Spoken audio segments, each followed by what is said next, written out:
اب آ جائیے ماہ مبارک شعبان کے اعمال. ماہ مبارک شعبان کے اعمال میں سب سے پہلی چیز، اس کا تذکرہ ویسے تو اشارتاً کئی باتوں میں ہو گیا، لیکن سب سے پہلی چیز جو ماہ مبارک شعبان کے اعمال میں نظر آتی ہے، اسی طرح جس طرح ماہ مبارک رجب کے اعمال میں بھی نظر آتی ہے، اور اسی طرح جس طرح ماہ مبارک رمضان کے اعمال میں بھی نظر آتی ہے، وہ ہے روزہ. رمضان میں تو واجب بن کر، لیکن رجب اور شعبان میں مستحب مؤکدہ بن کر. بے تحاشا ثواب ہے اس شعبان کے مہینے میں روزوں کا. اب ذرا روایتوں کو دیکھیں. ایک صلوات پڑھیں محمد و آل محمد.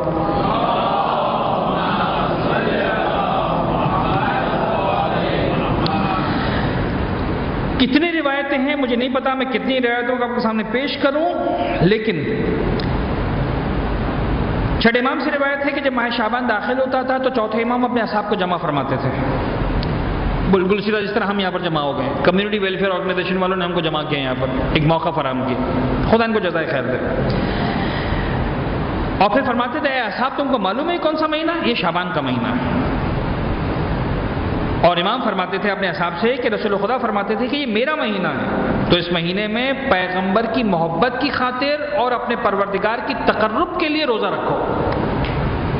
خدا کی قسم، اس خدا کی قسم جس کے قبضہ قدرت میں علی ابن الحسین زین العابدین کی جان ہے، کہ میں نے اپنے پدر بزرگوار مولا حسین سے سنا کہ انہوں نے فرمایا کہ میں نے مولا امیر المومنین سے سنا کہ جو شخص شعبان کے مہینے میں پیغمبر خدا کی محبت اور خدا کے تقرب کے لیے روزہ رکھے گا تو خدا اپنے کرم سے روز قیامت اسے اپنے قریب کرے گا اور اس کے لیے جنت کو لازم قرار دے دے گا.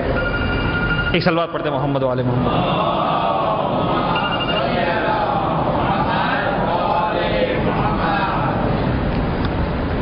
خدا اس کے لیے جنت کو لازم قرار دے دے گا. شیخ نے روایت کی صفوان جمال سے. صفوان جمال کون؟ صفوان جمال وہ صحابی رسول، وہ صحابی امام چھٹے امام یا ساتویں امام کے بھی صحابی اور چھٹے امام کے بھی صحابی، وہ صحابی جو اتنا بافضیلت صحابی ہے کہ چھٹے امام نے زیارت عاشورہ جیسی جو زیارت ہے وہ صفوان جمال کو دی ہے. اور زیارت عاشورہ کے آخر میں جو دعا ہے دعائے صفوان کے نام سے، وہ انہی جناب صفوان کے نام سے معروف ہے، دعائے صفوان یا دعائے القمہ بھی اس کو کہا جاتا ہے. انتہائی برگزیدہ اصحاب امام جعفر صادق میں سے. صفوان جمال سے روایت کی، انہوں نے کہا کہ مجھ سے چھٹے امام نے فرمایا کہ ان لوگوں کو جو تمہارے اطراف و جوار میں ہیں روزہ ماہ شعبان کے لیے آمادہ کرو. یعنی امام باقاعدہ اس کو پارٹ آف دا ایجنڈا بنا دیتے ہیں. اپنے صفوان کو بلایا، کہا کہ تیار کرو لوگوں کو، ان کو موٹیویٹ کرو کہ رجب کے مہینے میں روزہ رکھیں.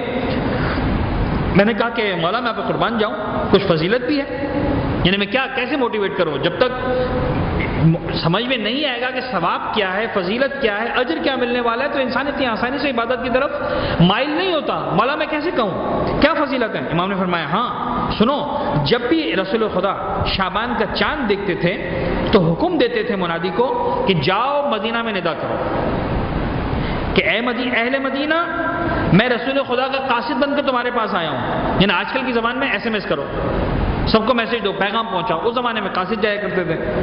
میں رسول خدا کا قاصد ہوں، تمہارے پاس رسول اللہ کا قاصد بن کر آیا ہوں. اور انہوں نے حکم دیا ہے کہ شعبان میرا مہینہ ہے، اور فرمایا ہے کہ خدا اس شخص پر رحمت نازل کرے جو اس مہینے میں میری مدد کرے. پیغمبر مدد مانگ رہے ہیں. اور اس روایت میں مدد سے کیا مراد ہے؟ امام فرماتے ہیں اس روایت میں مدد سے مراد یہ نہیں کہ پیغمبر کو جا کے کچھ کیش دینا ہے یا کوئی کاز ہے جس پہ کام کرنا ہے. میری مدد کرنے سے مراد یہ اس مہینے میں روزہ رکھو. اگر شعبان کے مہینے میں تم روزہ رکھتے ہو، ایسا ہے جیسے اللہ کے رسول کی پکار پر اللہ کے رسول کی مدد کر رہے ہو، اور یہ روزہ رسول اللہ کے لیے مددگار بن جاتا ہے. یہ پیغمبر اکرم کا مہینہ، اور اس مہینے میں روزہ رکھنا گویا پیغمبر اکرم کی مدد کرنے کے برابر. پھر چھٹے امام فرماتے ہیں کہ امیر المومنین فرمایا کرتے تھے کہ جب سے میں نے اللہ کے رسول کے منادی کی اس ندا کو سنا، نہ مجھ سے آج تک شعبان کا کوئی روزہ چھوٹا ہے، نہ انشاءاللہ جب تک زندہ رہوں گا مجھ سے کوئی روزہ چھوٹے گا. یعنی مولا کائنات پیغمبر اکرم سے اس انداز سے محبت کرتے ہیں. ہم بھی محبت کے دعوے دار ہیں، لیکن مولا کائنات محبت کا یہ انداز سکھا رہے ہیں. آیا ہم یہ انداز سیکھ سکتے ہیں کہ نہیں سیکھ سکتے ہیں؟ مولا کائنات فرماتے ہیں کہ جب پیغمبر اکرم کے منادی کی ندا میں سن لیتا تھا کہ بابا یہ میرا مہینہ ہے، میری مدد کرو اور روزہ رکھو، تو اس کے بعد میرا آج تک کوئی روزہ نہیں کیا شعبان کے مہینے کا. اور امام فرماتے ہیں کہ جب تک میں زندہ رہوں گا ایک روزہ بھی میں اپنا جانے نہیں دوں گا. ایک اور روایت اسماعیل ابن عبد الخالق نے روایت کی کہ میں چھٹے امام کے پاس موجود تھا، ماہ مبارک شعبان کے روزے کا تذکرہ آیا، آپ نے فرمایا کہ شعبان کے روزے کی فضیلت ایسی ہے کہ اگر کوئی شخص خون حرام کا مرتکب ہوا ہو، تو امام یہ تو نہیں کہتے کہ وہ بخشا جائے گا، لیکن فرماتے ہیں کہ وہ بخشا جا سکتا ہے۔ خون حرام کا مطلب یہ کہ کسی نے کسی کو ناحق قتل کر دیا، کسی کی جان لے لی، یعنی قانون شریعت کے اندر جو سب سے بڑا گناہ ہے وہ قتل کا گناہ ہے، اس سے بڑا پھر وہ شرک کا گناہ۔ قتل کرنے والا بھی گناہ گار اگر ہے، اگر شعبان کے مہینے میں روزہ رکھ لے، چھٹے امام فرماتے ہیں کہ عین ممکن ہے اس روزے کے فضیلت کے صدقے میں وہ جو واجب القتل ہو چکا ہے، جس نے کسی کو قتل کیا ہوا ہے، ناحق قتل کیا ہے، وہ بھی معاف کیا جا سکتا ہے۔